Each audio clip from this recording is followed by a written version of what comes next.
Olá pessoal do extremo sul da Bahia, está começando aqui mais um De Frente com Meire. E hoje eu estou aqui com essa visita ilustre aqui do pré-candidato a deputado estadual, Anderson Amaral. Boa tarde, tudo bom? Boa tarde, Meire. É um prazer estar aqui com você no seu estúdio, é um prazer estar falando com você nesse momento.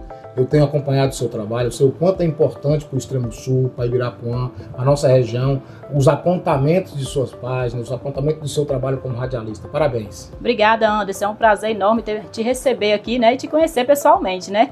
Eu conheci aí pelas redes sociais. Anderson, vamos fazer aí uma apresentação, né? O pessoal quer saber aí quem é o Anderson Amaral. Meire, Anderson Amaral foi criado no extremo sul da Bahia, né? Cresci aqui, minha família de Medeiros Neto, e Ibirapuã foi onde eu me despontei para o rodeio, como peão de rodeio. Depois veio o locutor de rodeio Anderson Amaral. Depois veio o vereador Anderson Amaral por 2 mandatos, onde a gente criou-se essa paixão pela vida pública, né, na linha de pensamento de mais ajudar do que ser ajudado. Esse é o Anderson Amaral que por aqui passou na Câmara do Ibirapuã. E Anderson, o que motivou, né, você a entrar aí na vida pública? Meire, muitas pessoas conhecem uma linha minha que é um posicionamento único. Eu sou uma pessoa que eu escolho um lado, escolho defender alguém, defender as pessoas, situações de forma incondicional. Eu coloco na frente de toda essa situação sempre o coração. Então eu vejo que na vida pública, primeiro o amor ao próximo, primeiro a empatia pela situação de cada pessoa do extremo sul da Bahia, o que hoje a gente vive esse trabalho de pré-candidatura. Então esse é o Anderson que as pessoas vão estar convivendo daqui para frente, vão estar conhecendo mais de perto. E Anderson, o que os amantes do esporte equestre e público do rodeio, né, pode esperar de você na política? Tudo. Eu sou um apaixonado por rodeio. Eu quero voltar o rodeio no extremo sul da Bahia. É preciso voltar, porque o povo baiano é apaixonado por rodeio, principalmente o povo do extremo sul. E o povo que é apaixonado por cavalo, eu crio cavalo, o cavalo é bênção na minha vida, cavalo faz parte da minha vida, do meu dia a dia. Você da cavalgada, da vaquejada, das provas de tambores, pode ter certeza, terão total apoio do deputado estadual Anderson Amaral, assim sendo eleito. Irei fazer, participar, apoiar de forma incondicional todo e qualquer evento que esteja envolvido com cavalo. E é preciso, né, Anderson? É um esporte também, né? Movimento da cidade. As pessoas não entendem o quanto o cavalo emprega no Brasil. Só para você ter ideia, existem números que a indústria do cavalo emprega mais que a indústria automobilística. E as pessoas não têm noção o que o cavalo faz na vida do ser humano.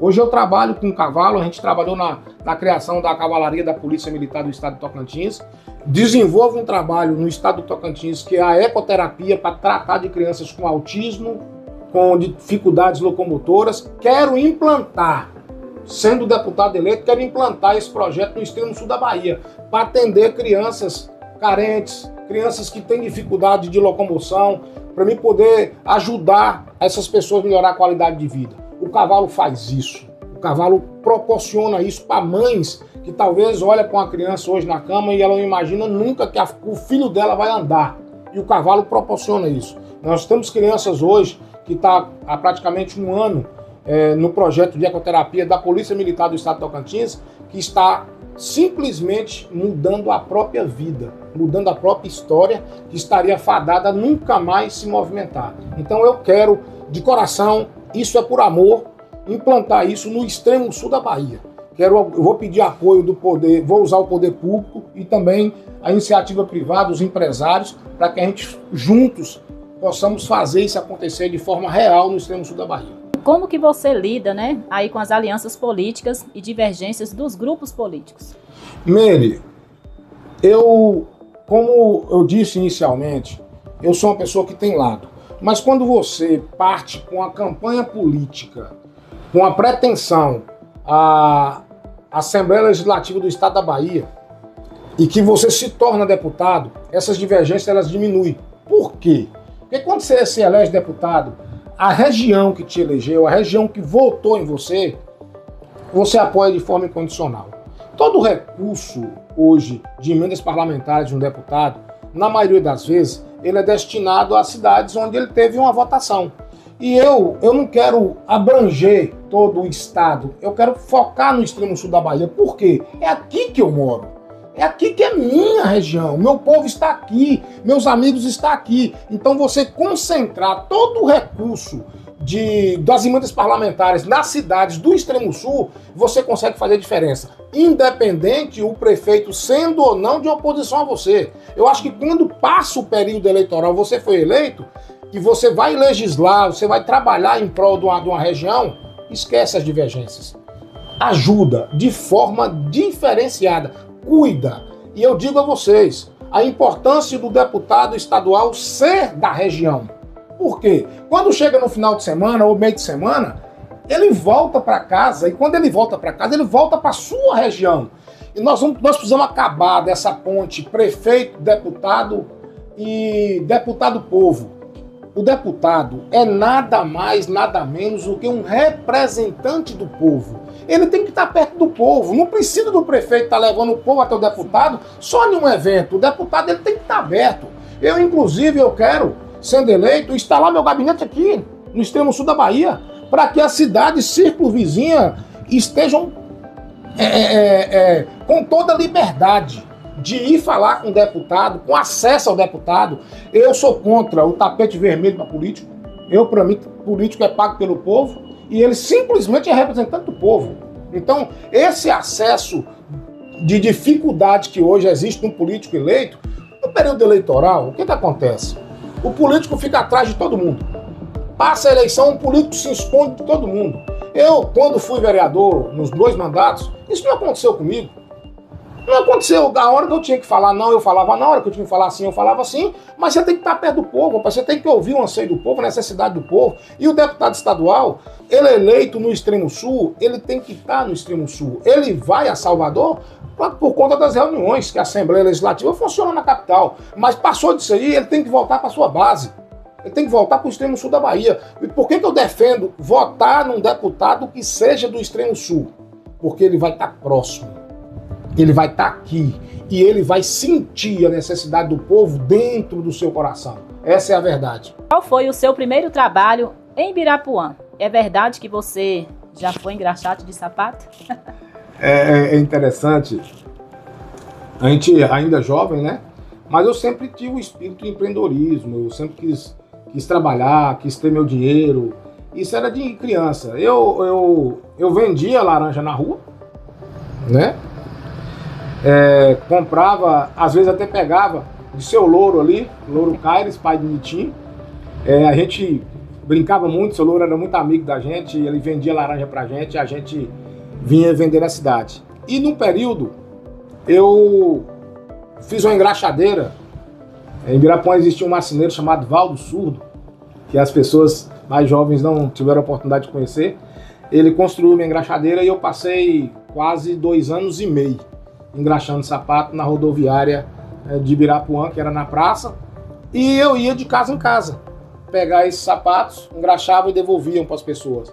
Tinha clientes assíduos como o pessoal do banco do Bamerindos na época, né? Tinha uma turma do Bamerindos e que me ajudava muito, né? Era semanal, porque na época o bancário tinha que ir para o banco com um sapato da engraxada, e eu era o engraxate que trabalhava com eles. Isso foi muito bom para mim, Mary. Isso me fez essa pessoa que eu sou hoje, sabe? Eu não consigo diferenciar pessoas de pessoas. Para mim, todos são iguais. Para mim, independente de raça, cor, condição financeira. Eu digo que em Ibirapuã eu consegui ter amizade com todas as classes sociais, desde criança. Eu entro e saio de qualquer casa de Ibirapuã, no extremo sul, por onde eu passei, nos rodeios. Assim, eu tenho uma facilidade muito grande, por exemplo, em Lagedão. Eu tenho grandes amigos em Lagedão. Fiz muitos rodeios em Lagedão. Medeiros Neto. Né? Medeiros Neto, meus pais se casaram em Medeiros Neto. Meu pai morou em Medeiros Neto uma vida. Eu tenho irmãs que nasceram em Medeiros Neto, meus avós paternos estão sepultados em Medeiros Neto. Então eu tenho uma facilidade, uma liberdade, sinto em casa em Medeiros Neto, né? Nesse projeto aí de pré-candidatura a deputado estadual, eu vou caminhar em Medeiros Neto, eu vou visitar as pessoas de Medeiros Neto, porque ali na Praça do Pó fiz rodeio uma vida inteira. Então assim, tem muita gente em Medeiros Neto que eu tenho a liberdade de abraçar, de brincar, tem histórias em Medeiros Neto. Então assim, e outra coisa, uma coisa que eu quero resgatar em Medeiros Neto, que faz parte da minha infância. Nos domingos de vaquejada, meu pai me pegava aqui. A primeira maçã do amor que eu comi na minha vida foi no Parque de Vaquejada de Medeiros Neto. E eu tenho muita vontade de que a vaquejada de Medeiros Neto ela volte a acontecer. Porque Medeiros Neto é uma cidade que tem muito vaqueiro de vaquejada. Tem a Jamile Santana, na época tinha Budão, Goiaba, Nitim, muita gente, Márcio Botelho. Então pessoas que levantaram o nome da vaquejada no extremo sul da Bahia. Então assim, eu quero dizer que Medeiros Neto é uma cidade que eu vou estar. Eu vou estar muito dentro de Medeiros Neto. Eu vou estar muito presente como deputado de Medeiros Neto. Itaém, participei de várias campanhas políticas de Gedeon Botelho, como profissional, trabalhando. Itaém eu tenho amigos e irmãos, né? Eu não vou citar nome, porque eu vou até penalizar. Mas Itaém, eu digo que talvez seja uma extensão da minha casa, porque eu tenho uma leva, pô, Itamaraju, meu primeiro emprego de rádio. Trabalhei na 99 FM em Itamaraju, muitas vezes, né, tem uma filha minha que nasceu em Itamaraju. Então assim, o Extremo Sul hoje, para mim, é a minha paixão. Eu quero, a volta para a política é justamente para proteger, ajudar o Extremo Sul da Bahia. Porque com a saída do deputado Robinho para deputado federal, o Extremo Sul abre-se uma lacuna muito grande de uma pessoa que possa estar aqui para defender os interesses do Extremo Sul. Essa é a verdade. Nós temos o Coronel França Aline Teixeira, que é uma pessoa que tem meu respeito, tem meu carinho, uma pessoa seríssima, que eu acho que tem que ser bem analisado, porque merece esse respeito, mas o Extremo Sul cabe mais. O Extremo Sul tem o direito de ter mais representantes, entendeu? E eu acho que nós vamos estar aí nessa campanha em prol para defender os interesses do Extremo Sul. Bom, gente, eu estou aqui com o Anderson Amaral, né? E quero dizer para ele que uma das coisas que eu mais admiro, né, no político é principalmente a humildade. Porque sem humildade, não só político, né, em todas as áreas falando, sem humildade a gente não chega em lugar nenhum. E eu quero aqui parabenizar o Anderson, que pelo pouco tempo que eu conheci ele, é uma pessoa carismática, né, além de muito simpático. E o principal, ele é muito humilde, viu, gente? Meire, humildade vem de berço. Humildade não é uma coisa que se compra. Verdade. Né? Você ter essa facilidade de estar com pessoas. Eu, na época que eu montava em touros, ia para rodeio, já cansei de dormir em rede, debaixo de camarote, de arquibancada. Né? Então, assim, a gente que mexe com cavalo, essa humildade ela tem que ser natural. Porque o cavalo, com toda a sua beleza, com todo o seu tamanho, olha o tamanho da humildade do cavalo. Né? Ele tem 10 vezes a nossa força e nos cede esse carinho, esse cuidado. Então, eu acho que o político, ele precisa entender e é preciso mudar isso. Depende do povo, nas suas escolhas, mas é preciso mudar isso. As pessoas não têm que ter difícil acesso a político. As pessoas têm que ter facilidade de estar perto do político. Porque só assim o político realmente ele vai entender a necessidade do povo. O povo não deve precisar de porta-voz para falar com o deputado. Um deputado eleito pelo Extremo Sul, ele tem que ter um gabinete aqui no Extremo Sul para atender o povo numa leva grande. Atender todo o Extremo Sul aqui. Porque nós moramos a quase 900 quilômetros da capital. Então o gabinete do deputado lá na Assembleia Legislativa em Salvador, ele está longe do povo. Mas um gabinete no Extremo Sul fica perto. O político tem que estar perto do seu povo. Assim ele vai conseguir entender a necessidade de cada município. Só dessa forma que as coisas mudam. Verdade, Anderson. E Anderson, por que disputar uma vaga na Assembleia Legislativa da Bahia só agora? Meire, eu venho acompanhando a situação da Bahia há meses e muitas vezes eu choro por isso. Choro por dentro, choro por fora. Minha família está aqui, meus netos estão sendo criados aqui e a Bahia está se perdendo no meio da violência. A Bahia o povo está sofrendo com a violência. E nós temos que procurar, de alguma forma, ajudar e contribuir para que isso mude na Bahia. A Bahia é um estado reconhecido nacionalmente pelo povo bom, pelo povo carismático. Hoje as pessoas estão com medo de visitar a Bahia. As pessoas sentem medo de vir para o litoral baiano. Nós estamos no extremo sul, que abrange aqui o litoral até Porto Seguro, aqui é o extremo sul da Bahia. E as pessoas estão assombradas, aterrorizadas diante de tudo que tem acontecido. Sim, verdade. E Anderson, o que você acredita que falta, né, na política baiana e o que mudar? Meire, eu volto no ponto que a política baiana, o povo precisa entender que tem 20 anos que tem um grupo político, que é o grupo do PT, comandando a Bahia, e não tá bom. Não tá bom. Não tá bom para ninguém, a não ser para eles da cúpula política. Então é preciso testar o novo. É preciso testar o ACM Neto, que é um cara que eu confio, acredito que vai mudar a história da Bahia para melhor. Um cara que já se provou um dos melhores administradores públicos do Brasil, porque Salvador, hoje na mão de Bruno, foi um trabalho feito de base por ACM Neto. Então o que precisa mudar na Bahia urgente é o comando da Bahia. É quem está cuidando da Bahia, que na verdade não tem dado a atenção que a Bahia precisa. Sim. E Anderson, o que você vê que falta em Ibirapuã, né, e para o seu desenvolvimento? Ibirapuã,